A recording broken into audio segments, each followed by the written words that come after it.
네, 요즘에 주요 은행과 금융주들 또 양호한 2분기 실적을 바탕으로 또 연일 오름세를 좀 이어가고 있습니다. 이 같은 주요 금융사들의 상승, 실적 호조와 또 외국인 매수에 기조한다라는 평가도 이어지고 있는 모습인데 이 부분에 대해서도 좀 자세하게 들여다보도록 하겠습니다. 어떠한 내용이 있을까요? 예, 일단 금융주가 오늘 좋죠. 사실 금융주의 실적과 관련돼서는 우리은행 실적을 발표할 때 지난주입니다. 지난주 초죠.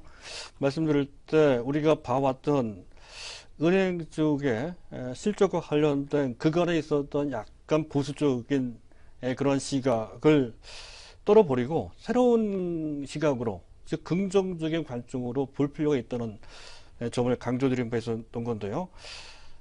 어제 오늘까지입니다. 오늘까지 현재 주요 은행 4대 시중은행의 실적을 보니 생각보다 상당히 좋습니다.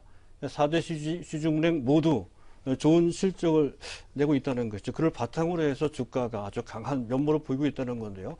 그 내면에는 다른 어떠한 움직임도 좀 포착되고 있어서 그 점까지 이제 아울러 이제 말씀을 드릴까 하는데 일단 은행주만 올라가는 것이 아닙니다. 현재 증권주도 같이 움직이고 있죠. 그들은 공통점이 있습니다. 장기 소비도 있고요. 그리고 대체적으로 절대 저평가되어 있는 상태입니다. 특히 은행이 아주 심했죠. 현재 특히 은행의 PBR, 주가 자산 비율입니다. 순자산 가치 대비 현재 주가가 얼마만큼 비싸냐를 따지는 지표죠. 이 지표가 현재 0.35배 정도 수준으로까지 주요 업종 중에서는 가장 PBR이 낮은 그런 상태로까지 현재 떨어진 상태입니다. 그만큼 저평가되어 있었다는 거죠. 사실 그럴만도 합니다. 아마 발전성도 없었고요. 또 구조조정과 관련된 여러 가지 또 잠재 부실 위험에 놓여 있는 상태이기도 했습니다. 또 유럽발 악재에 또 놓여 있는 상태였기도 했기에 현재 계속해서 PBR이 다른 업종처럼 1대1, 1배 정도 수준까지 평가받기는 좀 어려웠을 겁니다. 그런 가운데 어느덧 PBR은 0.35배 정도 수준으로까지 주요 업종 중에서 가장 저평가된 상태로까지 내려갔다는 것이고요. 또 브렉시트 이후에 유럽 금융시장이 상당히 안정돼 가는 그런 모습을 보였죠. 심지어 현재 NPL, 즉 부실채권 비율이 높아 문제 소지가 높다고 하는 현재 이탈리아계 은행들조차도 급등하는 모양새가 나오고 있습니다. 스페인 은행도 마찬가지고요. 또 다른 선진국 독일 도이체 방크도 마찬가지고요. 현재 그 프랑스 은행도 또한 마찬가지입니다. 이들이 최근 유럽 증시를 현재 이끄는 주역으로 오히려 떠오를 정도로까지 현재 유럽 쪽에서의 금융시장 안정과 그와 관련된 은행주들의 주가가 상당히 좋았다는 것이 최근에 오늘 최근 들어 은행주 강세를 일으키는 배경으로 작용되고 있고요. 또 외국인들 특히 유럽계 자금이 이렇게 자금은 인덱스 펀드성 향을 보인다는 것이죠. 패시브 즉 현재 지수 추정 펀드 성격을 좀 갖고 있습니다.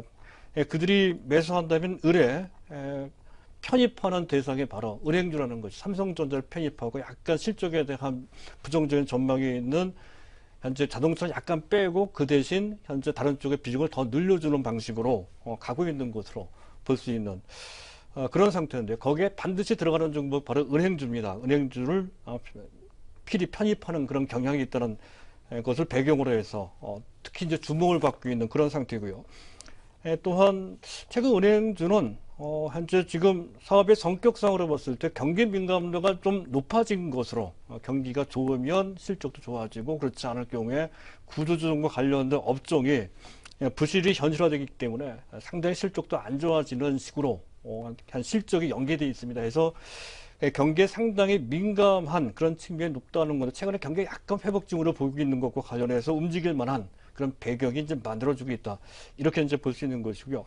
그 점은 특히 외국인들이 많이 노리고 있는 것으로 판단이 됩니다. 바로 이것을 배경으로 해서 현재 은행주도 뜨고요. 또 지수 민감도가 높은 증권도 동반해서 같이 뜨는 것이다. 이렇게 해석이 됩니다. 증권주 같은 경우에는 2분기 실적 전망이 밝은 것이 아니죠. 시장 컨센서스는 2분기 실적 전망은 작년 동기 대비로 7.0%, 7.0% 정도 오히려 줄어들 것이다. 이렇게 이제 전망을 하고 있는 상태입니다. 하지만 최근 들어 거래 대금이 조금씩 늘고 있습니다. 8.8조, 일평균 거래 대금입니다. 작년 동기 대비 11% 정도 늘었다는 것이죠. 뿐만 아니라 최근에 금리가 내려감에 따라서 또 한 단계 내지 잘하면 두 단계까지 내려갈 수가 있습니다. 금리가 추가적으로 더 내려가면 채권 운용 수익률이 더 올라간다는 것이죠. 그런 수익과 관련된 긍정적인 환경이 조성되고 있다는 것도 한 가지 배경이 되고 있다는 것이고요. 또 어느덧 배당 수익률도 꽤나 높아지고 있습니다. 금년 2016년 회계년도 기대 배당 수익률은 3.3% 정도로 기대가 된다는 것이죠. 시장 평균은 2%가 채 안 됩니다. 그런 상태보다 훨씬 더 높은 기대를 할 수 있다는 것이죠. 또 한 가지는 초대형 IB, 지금 자기자본 5조 원 이상 되는 초대형 거의 글로벌급입니다. 그러한 투자 은행을 육성하고자 하는 쪽으로 제도가 좀 바뀌는 현재 그런 기색이 좀 있죠. 그런 것에 따른 직간접적인 수혜 대상이 된 측면에서도 대형 증권사가 부각되고 있는 그런 상황이라는 것이고요. 또 전반적으로 지수가 나쁘지가 않습니다. 지수 우호적인 분위기 속에서 지수에 가장 민감한 증권주가 부각되는 것은 너무나 당연한 흐름이라는 것이 이제 최근에 증권주의 상승의 배경이 되는 건 역시 지수와 관련되어 있습니다. 지수가 더 좋다면 한 단계 더 올라갈 것이고 그렇지 않다면 오늘의 고점일 가능성도 다분히 있는 것이다. 이렇게 이제 보시면 될 것 같고요. 은행은 조금 다르다는 것이죠. 앞에서 4대 시중은행제 말씀드렸습니다. 실적이 상당히 좋아요. KB금융지주 같은 경우는 4년 만에 반기별입니다. 매 분기별 5천억 단위, 반기별로 1조 정도 현재 순이익입니다. 영업이익이 아니고 순이익을 4년 만에 이제 내기 시작을 했습니다. 정상화됐다는 것이죠. 그리고 신한은행 같은 경우에는 계속해서 7년 연속 반기 1조 순이익을 내는 그런 모습을 보였다는 것이고요. KB 하나은행 오늘 급등을 하고 있죠. 현재 지금 2분기 영업 현재 순이익은 3,521억 원, 작년 동기 대비로 약 6% 정도 감소한 것으로 집계가 됩니다만 이번 순이익에는 일회성 비용이 많이 들어가 있습니다. 그거 감안한다면 사실상 어닝 서프라이즈고요. 또 우리은행도 말씀드렸었죠. 작년 동기 대비로 무려 35.8%나 순이익이 증가되는 그런 모습을 보였습니다. 4대 은행 모두가 좋다는 것이죠. 우연일치가 아닐 것으로 판단되는 대목이라고 할 수가 있겠습니다. 일단 작년 가장 어려웠을 때가 작년 2015년도 당시였습니다. 당시 각종 대형 조선사 또 대형 건설사 이들이 극단의 위기 상황에 몰려 있었던 바 있었죠. 당시 그것을 의식해서 대규모의 선제적 충당금을 적립을 시켜놨다는 것이죠. 오히려 지금은 그 충당금을 환입받을 수 있을 정도로까지 지금 작년에 충당금 설정 규모가 상당히 높았다는 것이고요. 그에 따라서 추가적인 충당금 설립에 대한 부담을 상당히 경감받고 있는 그런 상태가 되고 있다는 것이 그렇고 또한 대형 기업, 대기업에 대한 대출 비중은 상당히 낮췄습니다.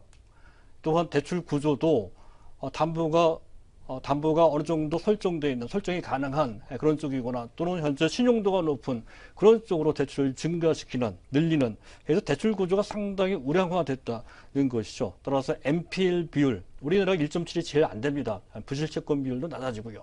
또 연체율도 낮아지고요. 그런 식이 됐어요. 고종이하 여신 비율도 상당히 많이 낮아졌습니다. 어느새 우리나라 은행들이 혹독한 현재 구조조정 기간을 지나고 난 다음에 상당히 좋아지는 그런 쪽으로 변신을 하게 됐다는 것이죠. 또한 은행 외 비은행 실적, 특히 신한은행이 그렇습니다. 비은행 부분의 실적이 상당히 많이 개선이 됐고요. 또 한 가지는 이른바 님이라고 하는 순이자 마진입니다. 금리가 떨어지게 되면 순이자 마진은 자연스럽게 떨어지게 된다는 건데, 하지만 금리가 인하됐지만 그 님이라고 하는 순이자 마진의 최저점은 작년 3분기에 나왔습니다. 그 이후에 작년 4분기, 금년 1분기까지의 상황을 보면 오히려 그 님이 개선되고 있더라는 것이죠. 작년에 3분기가 바닥이고 이미 전반적인 상황은, 특히 마진은 턴어라운드 되고 있다. 또 구조조정과 관련된 리스크도 상당히 경감받고 있는 상황이라고 한다면 지금 현재 PBR 0.35배는 너무 싸죠.